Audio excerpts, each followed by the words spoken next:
پیش خدمت ہے ضدی عشق میرا ناول کی دوسری قسط، جس کی رائٹر ہے منتہا چوہان۔ یہ آج کھانا کس نے بنایا ہے؟ رات کو کھانے کی ٹیبل پہ بیٹھا یامین ایک نوالہ لیتا بھڑک اٹھا، حلق تک کڑوا ہو گیا تھا۔ جی جی بڑی بی بی صاحبہ نے، ببر نے پاس کھڑے ہوتے ہوئے مؤدب لیکن ڈرے ہوئے انداز میں کہا۔ مما نے؟ اور اس میں یہ ڈھیر سارا نمک بھی مما نے ہی الٹا ہوگا؟ غصہ ضبط کرتے وہ اپنی پلیٹ کو کھسکا چکا تھا۔ جی نہیں، ببر کو سمجھ نہیں آئی کیا جواب دے۔ آج وہ سارا دن بزی رہا تھا اور کافی لیٹ گھر آیا تھا۔ سبھی کھانا کھا چکے تھے۔ ببر کی ذمہ داری تھی کہ وہ یامین کے کھانے پینے کا اچھے سے خیال رکھے۔ ایک طرح سے گھر کے اندر وہ اس کا سیکرٹری تھا۔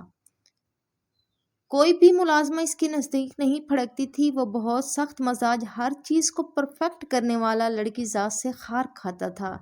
بھائی کچھ اور بنا دیتے ہیں ہم آپ کو۔ ببر نے اس سے بنا کھانا کھائے اٹھتے دیکھا تو منمناتے ہوئے بولا، نہیں رہنے دو، بھوک مر گئی۔ دانت پیستا وہ کہتا وہاں سے اپنے روم کی جانب بڑھا۔ وہ جانتا تھا کہ یہ کس کی شرارت ہے، یہ کچھ زیادہ نہیں ہو گیا؟ سمیر نے کشش سے کہا، جو چپ سی دیکھ رہی تھی۔ سمیر، کرن اور کشش کی ملی بھگت سے وہ یامین کو تنگ کرنے میں کامیاب تو ہو گئے تھے، لیکن اس کا بنا کھانا کھائے اٹھ کے جانا ان تینوں کو ہی گہری سوچ میں ڈالتے شرمندہ کر گیا تھا۔ منہ بناتے ببر کھانا سمیٹنے لگا کہ وہ جو چھپ کے بیٹھے تھے سامنے وارد ہوئے۔ ببر تم جاؤ، ہم سمیٹ لیں گے یہ کھانا۔ کشش کی زبان چلی تو ببر نے خاموش رہنا زیادہ مناسب سمجھا۔ اس کی حرکتوں اور شرارتوں کی زد میں تو پورا میر والا ہی آیا ہوا تھا۔ وہ کیا چیز تھا؟ تم نے سنا نہیں کیا کہا میں نے؟ ببر کو خاموشی سے اپنا کام جاری رکھتے دیکھ کشش دانت پیستی گھوری ڈال کے بولی، بی بی ہم سمیٹ لیں گے۔ دھیرے سے وہ کہتا نظریں جھکائے بولا تھا، ہم تو ایسے کہہ رہے ہو جیسے پیچھے کوئی پوری فوج کھڑی کی ہوئی ہے۔ کشش نے فوراً بات اچکی، دیکھو اگر اپنی شامت نہیں بلانا چاہتے تو چپ چاپ یہاں سے نکلو۔ سمیر نے ببر کے کان کے پاس جاتے اسے سمجھایا۔ تو وہ منہ بناتا وہاں سے نکل گیا۔ وہ ان سے پنگا کیسے لے سکتا تھا جو میر والا کے گنڈے بنے ہوئے تھے؟ یس باس، آگے کیا پلاننگ ہے؟ کرن نے آگے ہوتے کشش سے پوچھا۔ اس کے دماغ میں کس وقت کیا چلتا ہے کوئی نہیں جان سکتا تھا۔ ہم کھانا لے کے اس شیر کی کچھار میں جائیں گے۔ جو بھی ہے کوئی ہماری وجہ سے بھوکا سوئے قطعاً نامنظور، اللہ ناراض ہو جائیں گے، اور میں تو اپنے اللہ کو کبھی نہ ناراض کروں۔ کشش کا اگلا پلان سن کے سمیر اور کرن نے ایک دوسرے کو دیکھتے بائیکاٹ کرنے کا ارادہ کیا۔ کیوں خود بھی مرنا چاہتی ہو اور ہمیں بھی مارنے کا ارادہ ہے؟ جانتی ہو نا ان کے غصے کو؟ سمیر نے ڈرایا۔ ہا ہا ہا ہا، غنڈہ پارٹی سے آج تک کوئی بچ پایا ہے جو یہ بچیں گے؟ ڈرنے کی ضرورت نہیں، میں ہوں نا ساتھ، کم اینڈ فالو می۔ کھانے کی ٹرے سیٹ کر کے وہ آگے آگے چلی، ان دونوں کو پیچھے آنے کا کہتی۔ وہ دونوں ایک دوسرے کا منہ تکتے جل تو جلال تو آئی بلان ٹال تو کا ورد کرتے ساتھ ہو لیے۔ دروازے پہ ناک کرتی وہ بہت کانفیڈنس سے کھانے کی ٹرے لیے کھڑی تھی۔ وہ جو غصہ ضبط کرتے سگریٹ نکال کے اسے سلگا چکا تھا اور اب دھوئیں کے مرغوبے ہوا کے سپرد کیے وہ گیلری کا رخ کر چکا تھا۔ دروازے پہ ہوتی دستک نے اسے چونکا دیا۔ سگریٹ وہیں گراتا مسلتا وہ دروازہ کھولنے کی غرض سے آگے بڑھا۔ جیسے ہی دروازہ کھولا سامنے افلاطون پارٹی کو دیکھ ماتھے پہ تیوری چڑھی۔ سمیر اور کرن پیچھے سے چپکے واک آؤٹ کر گئے، اور یہ بات کشش اچھے سے جانتی تھی کہ وہ انتہائی ڈرپوک ہے۔ ٹن ٹنا ٹن، سرپرائز! منہ پہ اسمائل سجاتی وہ کھانے کی ٹرے کو آگے کرتی اس وقت یامین کو انتہائی بری لگ رہی تھی۔ کیا مسئلہ ہے؟ انتہائی روکھے انداز میں پوچھا۔ ارے آپ کے لیے کھانا لائی ہوں۔ ایک سائڈ سے ہو کے اندر کی طرف آتی وہ ذرا بھی نہ جھجکی۔ کھانا ٹیبل کے ایک طرف رکھتے وہ مسکراتی یامین کی طرف مڑی۔ ایک چھوٹی سی شرارت ہی کی تھی آپ کے ساتھ، اس میں اتنا غصہ کرنے کی کیا بات تھی؟ بہت بزرگانہ انداز میں سمجھایا۔ تم اپنی ارے یقین مانے صرف ایک پلیٹ میں نمک تھا، باقی کا سارا کھانا مزیدار تھا۔ آپ نے چیک نہیں کیا ورنہ آپ یوں نہ اٹھ کے آتے۔ اٹھاؤ کھانا اور نکلو یہاں سے۔ اپنے آپ کو کنٹرول کرتا وہ جارحانہ انداز میں آگے بڑھتا بولا، ارے یہ پینٹنگ کتنی خوبصورت ہے،